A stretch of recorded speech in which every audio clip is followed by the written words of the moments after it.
नमस्कार साथियों, आज है 2 अगस्त और इसमें डेली करंट अफेयर्स का क्यूज होता है।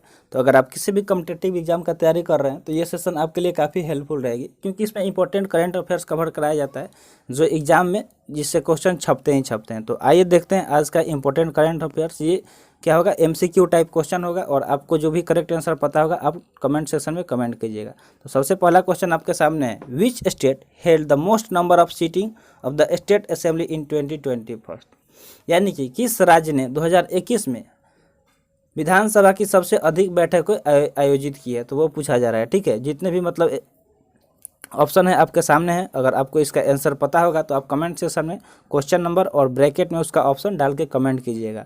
इससे आपका सेल्फ कॉन्फिडेंस इंक्रीज होगा और रिवीजन भी हो जाएगा। तो आइए बात करते हैं करेक्ट आंसर का। तो इसका करेक्ट आंसर क्या हो जाएगा, ऑप्शन बी केरला। ठीक है, केरला में किया गया। तो आइए इससे जुड़े कुछ इंपॉर्टेंट फैक्ट्स देख लेते हैं। तो एज पर the recent study of think tanks RPS legislative research, Kerala held the most number of sitting of the state assembly in 2021 at 61 day. यानी कि think tank RPS legislative research की हालिया अध्ययन के अनुसार केरल ने 2021 में 21 दिनों में राज्य विधानसभा की सबसे अधिक बैठक की है। सबसे ज़्यादा कौन बैठक किया है, तो केरल किया है। Between 2016 and 2019 it remained at the top with an average of 53 day. यानी कि 2016 से 2019 के बीच यह 53 दिनों के औसत के साथ टॉप पर रहा। Kerala is followed by Orissa with 43 sitting day, Karnataka with 40 day and Tamil Nadu with 34 day. अगर बात करें केरला का, तो केरला के बाद उड़ीसा में यह आंकड़ा 43 डे का है, कर्नाटका में 40 डे का है और तमिलनाडु में 34 डे का है। तो आई होप इतना चीज़ आपको समझ में आ गया होगा। बढ़ते हैं नेक्स्ट क्वेश्चन की तरफ। नेक्स्ट क्वेश्चन है, revamp distribution sector scheme which was recently launch in implemented by which union ministry. यानी कि बात करें इस क्वेश्चन का, तो ये क्या कह रहा है कि हाल ही में शुरू की गई रिवैम्प्ड डिस्ट्रीब्यूशन सेक्टर स्कीम किस केंद्रीय मंत्रालय द्वारा लागू किया गया है। ये किसके द्वारा लागू किया गया है वो पूछा जा रहा है। तो अगर इसका करेक्ट आंसर का बात करें तो इसका करेक्ट आंसर क्या हो जाएगा, ऑप्शन ए केंद्रीय विद्युत मंत्रालय यानी कि यूनियन मिनिस्ट्री ऑफ पावर द्वारा ये लॉन्च किया गया है। तो आइए इससे जुड़ी कुछ इंपॉर्टेंट फैक्ट्स देख लेते हैं। तो देखिए, the prime minister launch the union power ministry revamped distribution sector scheme. यानी कि प्रधानमंत्री ने केंद्रीय बिजली मंत्रालय की रिवैम्प्ड डिस्ट्रीब्यूशन सेक्टर स्कीम का शुभारंभ किया है। किसके द्वारा शुभारंभ किया गया है, तो माननीय प्रधानमंत्री नरेंद्र मोदी जी द्वारा किया गया है। ठीक है, it's aim to help discom improve the operational efficiencies and financial sustainabilities. इसका उद्देश्य क्या है कि जो डिस्कॉम को उनकी परिचालन क्षमता और वित्तीय स्थिरता में सुधार करने में मदद कर रहे हैं। ठीक है, the prime minister led the foundation stone of various green energy projects of NTPC worth over RS 5200 crore. यानी कि प्रधानमंत्री ने NTPC की 5200 करोड़ रुपए से अधिक की विभिन्न हरित ऊर्जा परियोजनाओं की आधारशिला रखी है। He also launch the national solar rooftop portal, और उन्होंने एक नेशनल सोलर रूफटॉप पोर्टल भी लॉन्च किया है। तो आई होप इतने चीज़ आपको समझ में आ गया होगा। इसमें जो भी इंपॉर्टेंट पॉइंट है आप वो एक नोटबुक में नोट करते जाइएगा, ताकि उससे क्या होगा, रिवीजन करने में आपको कोई भी दिक्कत ना होगी। नेक्स्ट क्वेश्चन की बात करें तो नेक्स्ट क्वेश्चन क्या है, Peechi wild life sanctuary where a new damselfly species protosticta anamikalia was spotted in which state. यानी कि पीची वन्यजीव अभयारण्य जहां एक नई डैम सेलफ्लाई प्रजाति प्रोटोस्टिस्टा एनामलाइका देखी गई है, तो ये किस राज्य में है वो पूछा जा रहा है। तो यहाँ पे ऑप्शन आपके सामने है।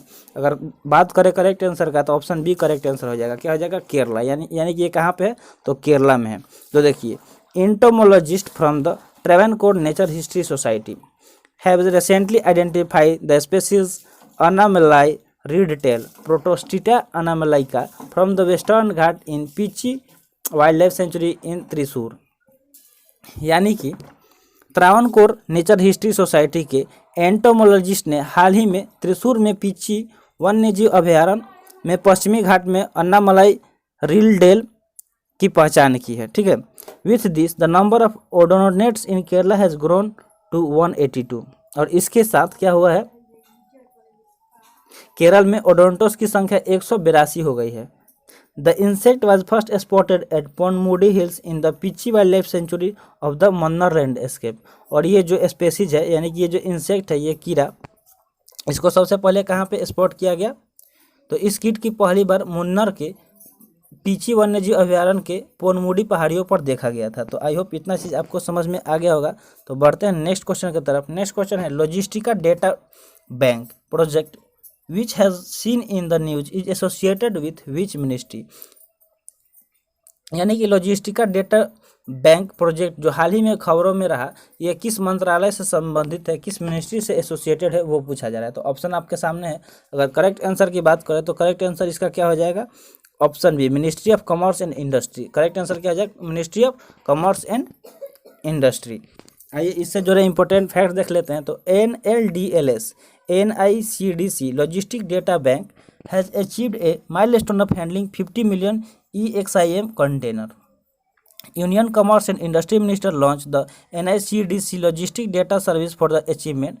NICDC stand for National Industrial Corridor Development Corporation. LVD handle 100% of India EXIM container volume. It uses RFID technology through Internet of Things, Big Data and Cloud-based solution for real-time tracking of EXIM container movement। यानी कि इन सारे चीज़ों को आइए एक बार summarise करते हैं कि देखिए NSDLC NICDC logistic data bank ने 50 मिलियन EXIM कंटेनरों को हैंडल करने का एक मील का पत्थर हासिल किया है। क्या क्या?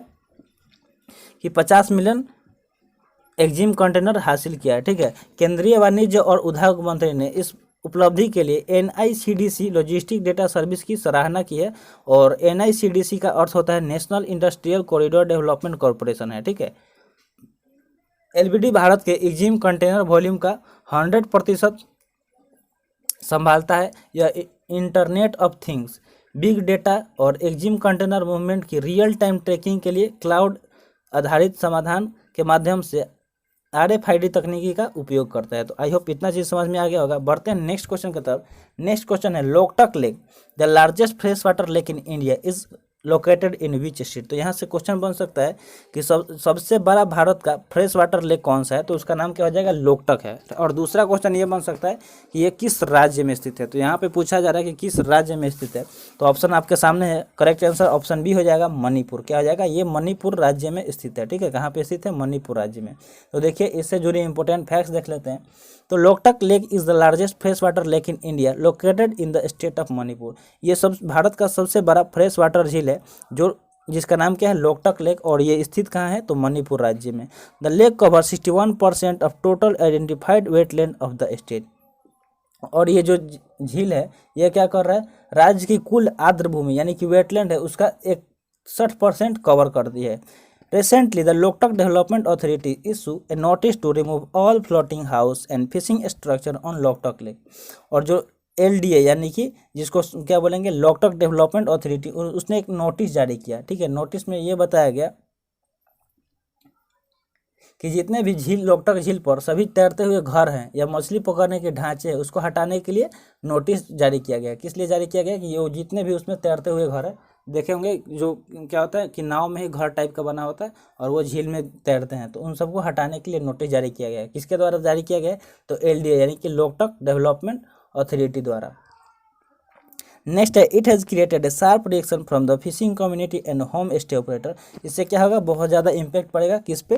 कि जो भी मछली पकड़ने वाले समुदाय हैं या फिर होम स्टे ऑपरेटर्स हैं उन पे। तो आई होप आपको समझ में आ गया होगा आज का करंट अफेयर्स और क्विज। उम्मीद करते हैं कि अगला जो भी सेशन होगा उसमें आप इससे ज़्यादा आंसर देंगे। तो मिलते हैं फिर अगले सेशन में। जय हिंद।